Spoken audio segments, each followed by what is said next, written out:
Alright, we're here to talk about the best Jokers, and no one knows the Jokers better than me. And with so many Jokers out there, it's easy to get confused on who the best ones are. So I'm here to clear everything up. Like number 1, if Heath Ledger was such a good Joker, then why didn't they ask him to come back for a sequel?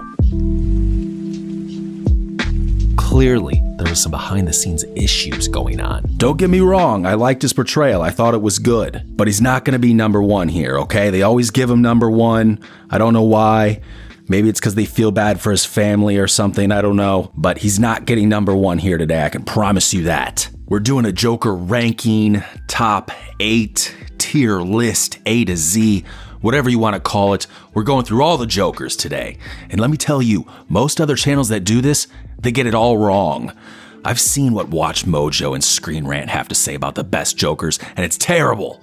It's bland. There's nothing new. You can tell these lists are done by people who really just don't get the Joker. They don't understand the complexity of the character or how twisted and sick the Joker really is. So let's jump right into it and talk about the best Jokers. So number 8, the Impractical Jokers. This is without a doubt the worst television representation of what a Joker is. Number 7, Cameron Moynihan's take on the Joker. All right, now we're getting into some real garbage. Cameron Moynihan, they couldn't even call him the Joker.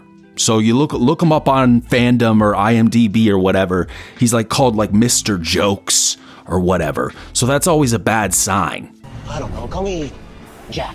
No, sorry, Joseph, John. You know, you're not gonna be considered one of the best Jokers, Cameron, if you're on the CW. Number 6, Cesar Romero Joker. Let me tell you something. There is a range of people who are dedicated to doing the Joker. Some people take it so far that they, well, I'm not even going to get into it. And some people won't even shave their fucking mustache. So, you know, I mean, he should be last, but he's getting number 6 is like a legacy. Like just because like he was the first, but that's the best I'm going to give him. You know, if you like the Cesar Romero Joker, you are over 54 years old or there's something wrong with you. I don't care that he was in Scooby-Doo, okay? I don't give a shit. None of that does anything for me.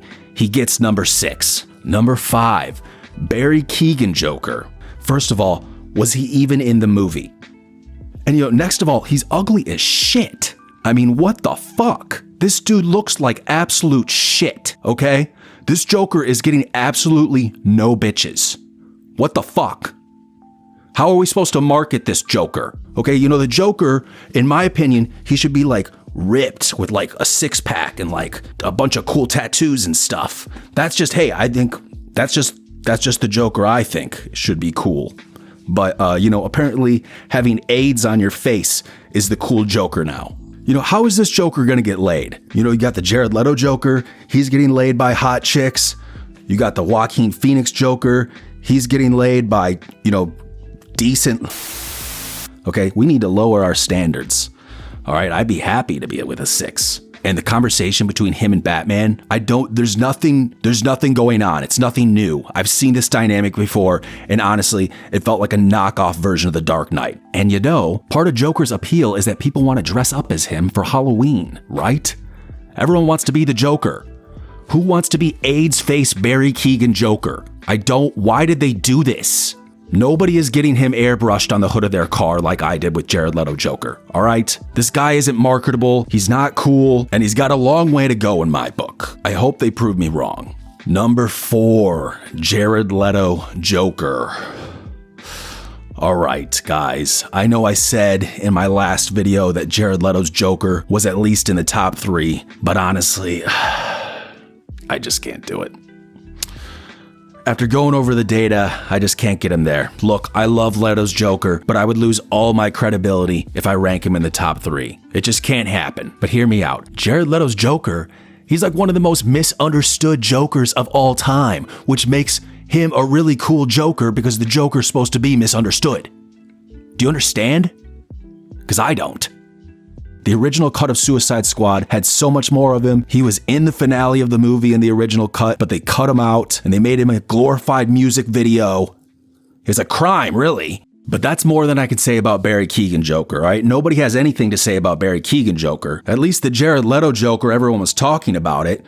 Maybe they didn't have anything good to say, but... So, Jared Leto, you get a strong number, respectable number 4, and that is a solid 4, and really you should be number 1. Number 3, Jack Nicholson Joker. All right, Jack Nicholson is a legend, and even though I don't personally go back and watch his Joker, I have respect for what he did as the character. He was the Joker for a generation. He nailed it. Plus, the dude's probably got dementia or something at this point, so I'm giving him number 3. If you can't tell, I have not watched this movie in like 10 years.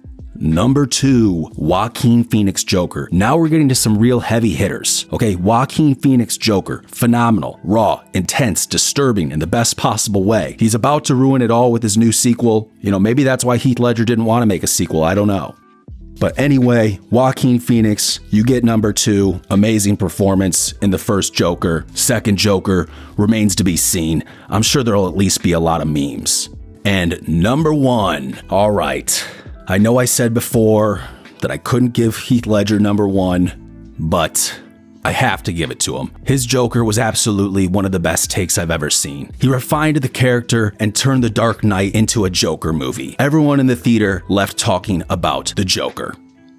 But unfortunately, Heath Ledger is known for not showing up to accept awards. So by default, number 1 goes to Nightmare Timeline Jared Leto Joker. He's everything Jared Leto promised us in 2016, and this time he actually delivered. This is what the Joker's all about, all right? Chaos and unpredictability. Leto nailed it. And for that, he takes the number 1 spot. So there you have it. Nightmare Timeline Jared Leto Joker is the number 1 Joker. Deal with it, bitches. And if you don't like it, join my Patreon and we can argue about it there. Get back, don't mind, feel right,